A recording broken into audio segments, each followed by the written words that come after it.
जय हिंद साथियों, आप सभी के लिए करेंट अफेयर्स का एकदम नया वीडियो अपलोड किया जा रहा है और आशा कर रहे हैं कि जैसे आप लोगों ने पुरानी वीडियो को अपना स्नेह दिया, अपना सपोर्ट दिया, ठीक उसी तरह से आप इसको आगे भी बढ़ाते रहेंगे। और जो बच्चे नए हैं उन्हें मैं बता देना चाहता हूं कि इस वीडियो में हम लोग करेंट अफेयर्स की दैनिक क्लास ले रहे हैं। जो क्वेश्चन उठाए जा रहे हैं उस एक क्वेश्चन से बनने वाले 20 क्वेश्चन आपको प्रोवाइड किए जा रहे हैं। साथियों, इस बात का विशेष ध्यान देना है कि तात्कालिक घटनाओं के साथ साथ हमको जो परंपरागत प्रश्न है उन पर भी अपनी जो पकड़ है वो बनाकर रखना है। दोस्तों, इस चीज को याद रखिएगा कि जो क्वेश्चन यहाँ पर बताए जा रहे हैं वो बहुत ही कीमती क्वेश्चन हैं और आने वाली जो भी प्रतियोगी परीक्षाएं हैं उन परीक्षाओं में आपके लिए बड़ा काम करने वाले हैं। तो चलिए वीडियो को शुरू करते हैं, लेकिन उसके पहले आप सभी से मेरा एक निवेदन है कि अगर चैनल पर नए हैं तो इसको सब्सक्राइब करने में जो है बिल्कुल देरी ना करें और बेल आइकन पर टिक कर लीजिएगा, ताकि हमारे द्वारा जितनी भी वीडियो आपको दी जाए वो सारी की सारी आपके पास सीधे क्रमबद्ध रूप से या क्रमिक रूप से पहुंचती रहे। तो चलिए शुरू करते हैं। पहला क्वेश्चन देखिए, सबसे पहला क्वेश्चन आप ध्यान रखिएगा। अगर कभी भी कहता है कि जो राष्ट्रीय समुद्र दिवस है कौन सा हो जाएगा, तो राष्ट्रीय जो समुद्र दिवस है दोस्तों, राष्ट्रीय समुद्र दिवस ये कब मनाया जाता है। तो राष्ट्रीय जो समुद्र दिवस है दोस्तों, ये क्वेश्चन करंट का आपसे पूछ सकता है। ध्यान रखिएगा कि जो समुद्र दिवस है दोस्तों ये मनाया जाता है प्रतिवर्ष 5 अप्रैल को। कब मनाया जाएगा दोस्तों, तो 5 अप्रैल को।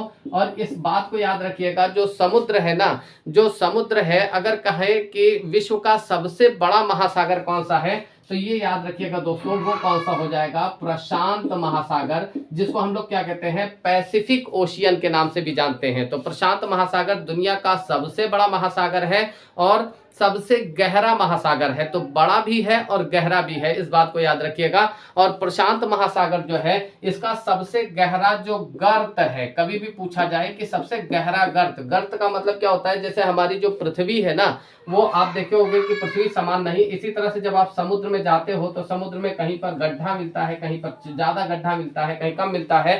तो जो समुद्र का सबसे गहरा जो गर्त है, अब गर्त ये हो गया सबसे गहरा फिलहाल, ठीक है। इसी गर्त को, जो दुनिया का सबसे गहरा गर्त है, वो कौन सा हो जाएगा, तो वो हो जाएगा आपका प्रशांत महासागर। कौन सा हो जाएगा दोस्तों, प्रशांत महासागर। और प्रशांत महासागर के अंदर सबसे गहरा गड्ढा जो है उसको चैलेंजर गर्त कहा जाता है। उसको दो नामों से जाना जाता है, कहीं कहीं पर चैलेंजर गड्ढा कह दिया जाता है और कहीं कहीं पर इसको क्या कहते हैं दोस्तों, इसको जो है मैरियाना भी कहा जाता है। तो याद रखिएगा कि मैरियाना जो है ये दुनिया का सबसे गहरा गर्त है, ठीक है। तो ये समुद्र दिवस में ये बात ध्यान रखिएगा कि सबसे बड़ा महासागर कौन सा हो जाएगा, प्रशांत महासागर हो जाएगा। प्रशांत महासागर का सबसे गहरा गड्ढा कौन सा हो जाएगा, गर्त कौन सा हो जाएगा, तो वो हो जाएगा मैरियाना, ठीक है। अब आगे देखते हैं दोस्तों, एक चीज और ध्यान रखिएगा, जब बड़ा पूछ सकता है, गहरा पूछ सकता है, तो सबसे छोटा भी तो पूछ सकता है आपसे। तो गहरा गर्त, ये गहरा गर्त यहाँ पर लिख दे रहे हैं, गहरा मतलब ये गहरा है, ठीक है। तो गहरा गर्त कौन सा हो जाएगा, मैरियाना हो जाएगा। इसको हम क्या कहते हैं, मैरियाना।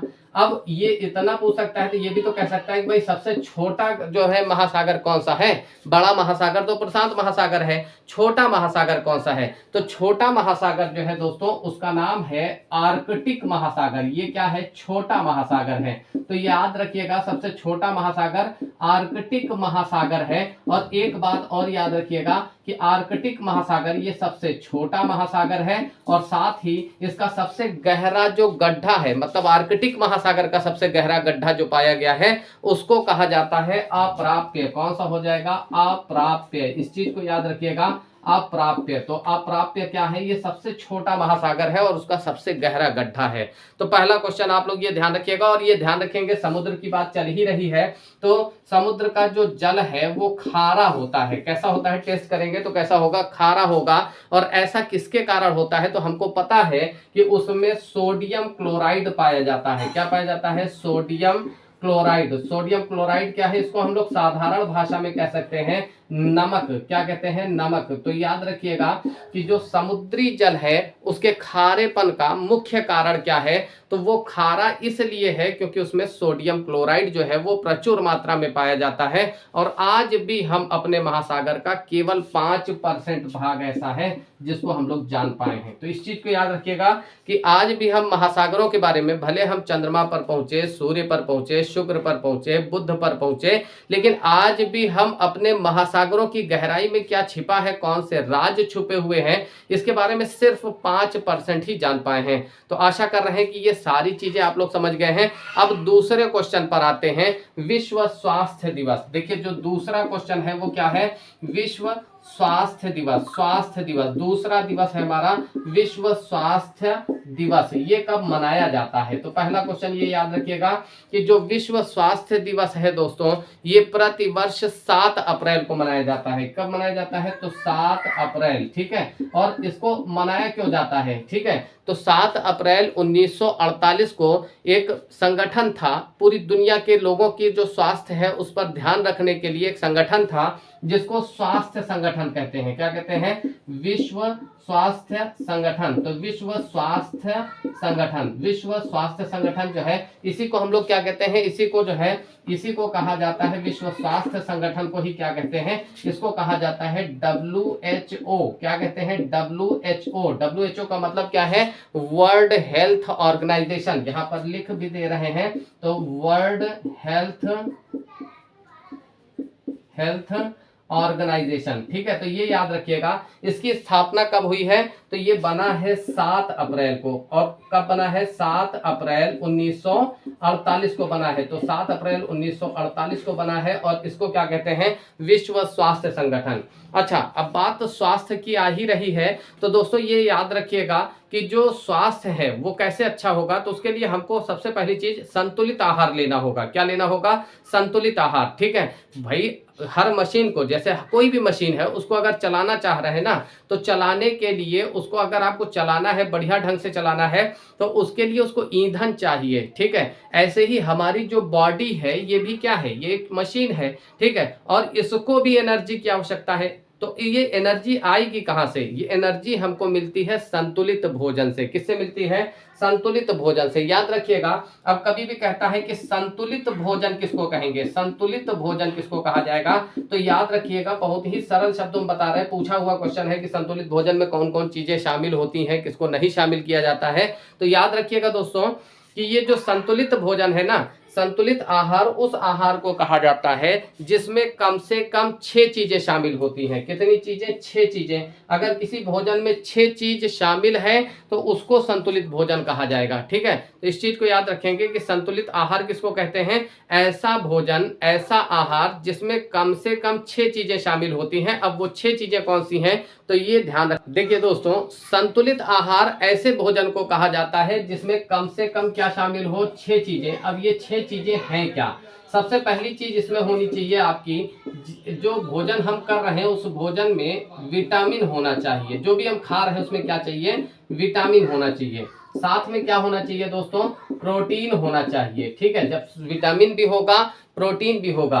साथ में और भी चीजें हैं, जैसे कार्बोहाइड्रेट होना चाहिए। क्या होना चाहिए, कार्बोहाइड्रेट। तो याद रखिएगा कि कार्बोहाइड्रेट भी होना चाहिए। इसके बाद अगली चीज है, इस भोजन में वसा होना चाहिए, यानी फैट। क्या हो जाएगा, वसा होना चाहिए। साथ में जल भी होना चाहिए। बिना जल के मतलब जो है कह सकते हैं कि भोजन जो है वो बेकार है। ठीक है, इसके बाद आप देखिए प्रोटीन का होना भी जरूरी है। ठीक है, प्रोटीन हो गया है। हाँ, मिनरल्स यानी खनिज लवण, तो जो लवण हैं उनका भी होना जरूरी है। जब भी किसी भोजन में ये 6 चीजें शामिल होती हैं तो ऐसे भोजन को हम लोग क्या कहते हैं, संतुलित आहार कहते हैं। ठीक है, अब संतुलित आहार में ये ध्यान रखिएगा कि यही चीजें हमारा शरीर ऑब्जर्व करता है। इन्हीं चीजों को हमारा शरीर क्या करता है, इन्हीं को पचाता है और इन्हीं से एनर्जी प्राप्त करता है। ठीक है, अब यहाँ एक चीज और ध्यान रखनी है कि इनमें से 3 चीजें ऐसी होती हैं जिनमें हम कह सकते हैं, एक तो जल हो जाएगा। पहली चीज क्या हो गया दोस्तों, पहला हो गया जल। ठीक है, इसका पाचन हमारे शरीर में नहीं होता है। दूसरा जो है विटामिन, इनका भी पाचन शरीर में नहीं होता है। और तीसरा होता है दोस्तों कि ये जो है आपका खनिज लवण, इसका भी पाचन नहीं होता है। कभी सवाल आपसे पूछ ले कि किन 3 चीजों का पाचन हमारे शरीर में होता है, तो ध्यान रखिएगा कि इसमें एक तो वसा का पाचन होता है, दूसरा प्रोटीन का पाचन होता है, तीसरा कार्बोहाइड्रेट का पाचन होता है। ठीक है, अगर ये भी एक विशेष बात आपको नजर में रखनी है कि जो इनके काम क्या है। जो वसा है ये आपके शरीर को चोट से बचाने का काम करता है। यानी जैसे मान लीजिए कोई आदमी मोटा ताजा है और अगर वो गिर जाता है, और अगर गिर जाता है तो वो ढुलुल मुलुल करके रह जाएगा, यानी कुल मिला के उससे ज्यादा नुकसान नहीं हो पाएगा। लेकिन अगर इसी जगह पे कोई ऐसा आदमी है जो पतला दुबला सा है, हम लोगों की तरह है, ठीक है, तो वो गिरेगा और उसके ऊपर अगर साइकिल गिर गई और एक आदमी और गिर गया तो उसको नुकसान ज्यादा होगा। लेकिन अगर वो मोटा है तो उसके ऊपर उसको, क्योंकि उसके शरीर में फैट है, चर्बी है, तो उसको नुकसान क्या होगा, कम होगा।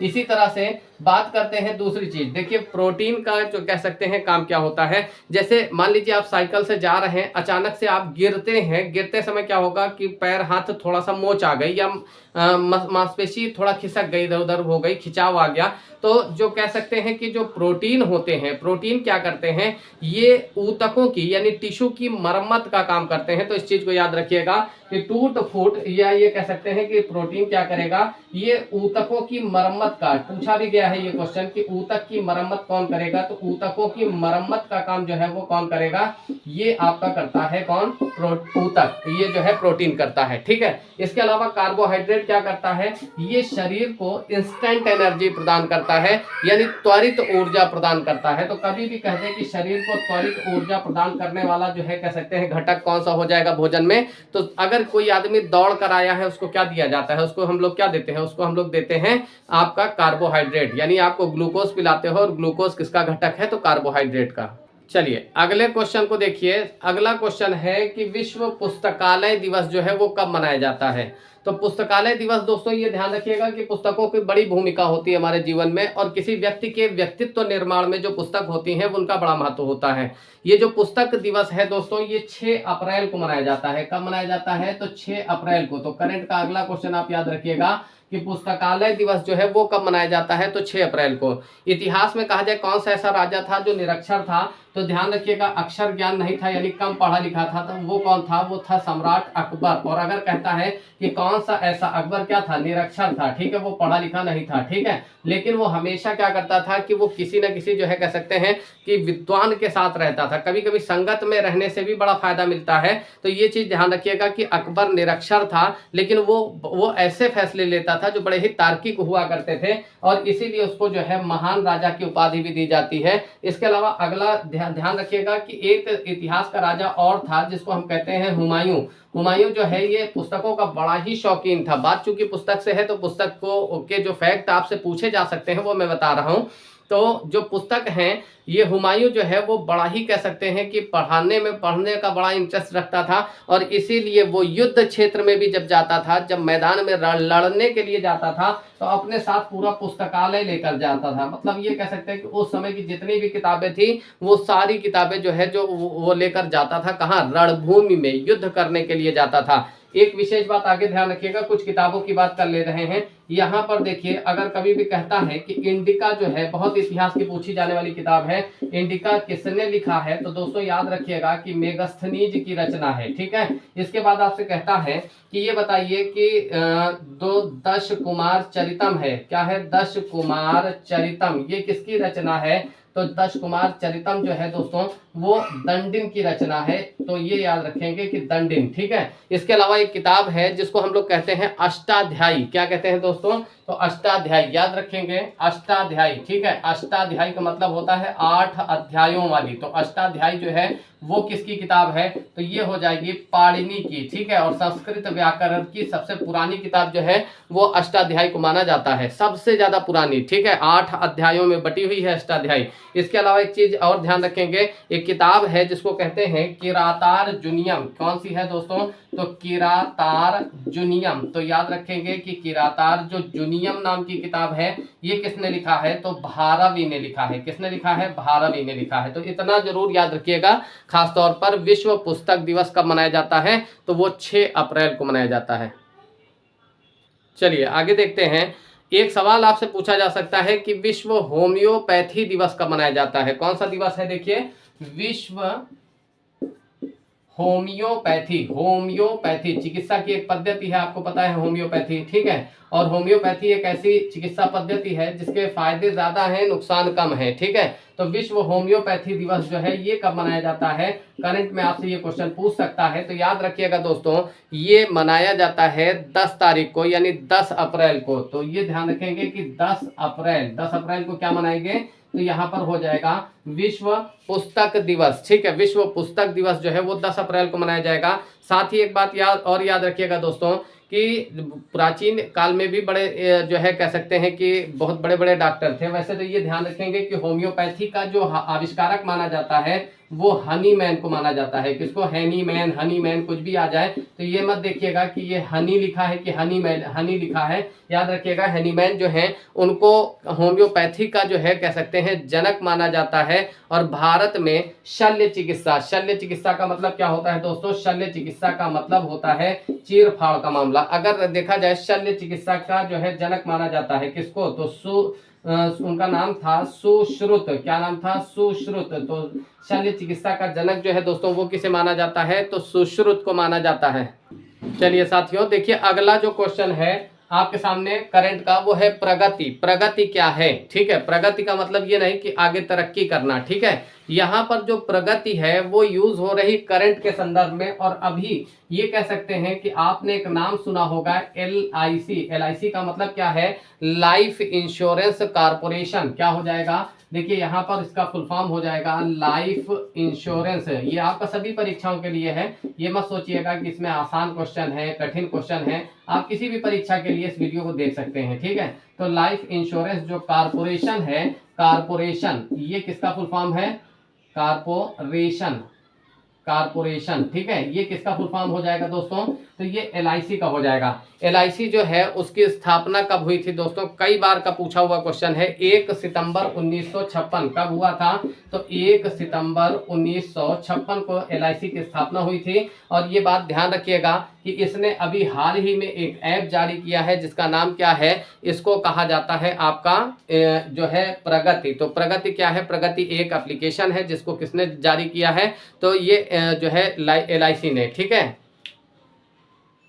देखिए अगला क्वेश्चन है बच्चों, अगर आपसे कहता है एक एप्लीकेशन है जिसको कहा जाता है सारथी। क्या हो जाएगा बच्चों?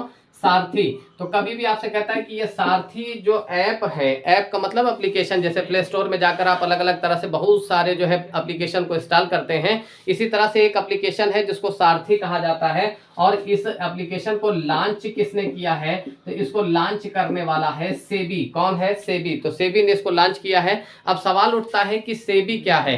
देखिए भारत में आपको पता है कि स्टॉक एक्सचेंज है, शेयर मार्केट है। उस शेयर मार्केट पर यानी जो शेयर बाजार है, शेयर बाजार पर नियंत्रण करने के लिए जो संस्था है, शेयर बाजार पर नियंत्रण करने वाली सबसे बड़ी जो संस्था है उसका नाम है जो है सेबी, ठीक है। अब सेबी जो है इसका गठन दोस्तों 1988 में हुआ था। 1988 में कब हुआ है? तो 1988 में हुआ है। और एक बात और याद रखनी है बच्चों कि ये जो सेबी है ये एक गैर संवैधानिक संस्था है, मतलब संविधान में इसका वर्णन नहीं मिलता है, ये ध्यान रखेंगे। तो सेबी जो है ये इसका फुल फॉर्म भी यहाँ पर देख लीजिएगा, इसका फुल फॉर्म होता है सिक्योरिटी। क्या हो जाएगा? सिक्योरिटी, ठीक है।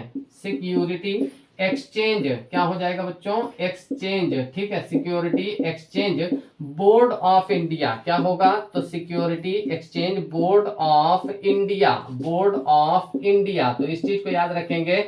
सेबी का जो गठन है वो 1988 और इसका मुख्यालय कहाँ पर है? तो इसका जो मुख्यालय है दोस्तों वो हो जाएगा मुंबई में। कहाँ पर हो जाएगा? मुंबई में, ठीक है। तो इतनी बात आप लोग समझ गए। तो साथियों एक चीज और ध्यान रखें, आजकल एक नाम बड़ा चर्चा में है जिनको हम लोग जानते हैं दीप्ति शर्मा के नाम से। जो दीप्ति शर्मा हैं इनका संबंध जो है उत्तर प्रदेश से है। कहां से है? उत्तर प्रदेश से है। और ये उत्तर प्रदेश में आगरा से बिलोंग करती हैं, आगरा से संबंध रखती हैं। और ये याद रखिएगा दोस्तों कि उत्तर प्रदेश सरकार फिलहाल दीप्ति शर्मा पर प्रसन्न है और बहुत ज्यादा जो है कह सकते हैं अपना आशीर्वाद जो है वो दीप्ति शर्मा को दिए हैं। अभी यूपी की जो कह सकते हैं सरकार है, उत्तर प्रदेश की सरकार, उसने दीप्ति शर्मा को 3 करोड़ रुपए की जो है कह सकते हैं 3 करोड़ रुपए का जो सम्मान और पुरस्कार है वो प्रदान किया है। और साथ ही साथ एक बात और याद रखिएगा, ये क्रिकेटर हैं। किस चीज से संबंधित हैं? तो क्रिकेट आपको पता है कि भारतीय जो है कह सकते हैं भारत में क्रिकेट जो है उसका कुछ अलग ही क्रेज है, और विशेष रूप से अगर पाकिस्तान और भारत का मैच लग गया तब तो फिर बात ही खत्म है। ठीक है, सारे काम को छोड़कर आदमी फिर सीधे भारत को जिताने में बैठ जाता है, ये याद रखेंगे। तो दीप्ति शर्मा जो है वो उत्तर प्रदेश आगरा, और ये कह सकते हैं कि 3 करोड़। ठीक है, अब यहाँ पर 3 करोड़ रुपए भी दिए गए हैं इनको सम्मान स्वरूप, और इनको डीएसपी का पद भी प्रदान किया है उत्तर प्रदेश की सरकार ने। तो डीएसपी का पद प्रदान किया है, याद रखिएगा दोस्तों, करंट का क्वेश्चन है, आपसे पूछ सकता है।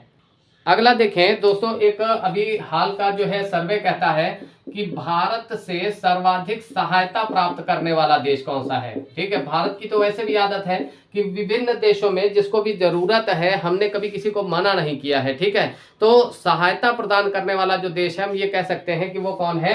तो भारत से मतलब सबसे ज्यादा जो सहायता प्राप्त प्रदान करने वाला देश है वो है भूटान। क्या नाम है उसका? भूटान। तो ये याद रखिएगा, भूटान जो है वो कह सकते हैं कि भारत से सर्वाधिक सहायता प्रदान प्राप्त करने वाला देश है। ठीक है, सर्वाधिक सहायता प्राप्त करने वाला देश है, और इसको क्या कहा जाता है? इसको कहा जाता है लैंड ऑफ थंडरबोल्ट। क्या कहते हैं? Land of Thunderbolt. तो थंडरबोल्ट, ठीक है, इसको हिंदी में कहा जाता है, यहाँ पर बिजली बहुत चमकती है इसलिए इसको कहते हैं तड़ित झंझाओं का शहर। क्या कहते हैं? तड़ित झंझाओं। तड़ित झंझा का मतलब वही बिजली चमकना। तो तड़ित झंझा का देश जो है वो किसको कहा जाता है?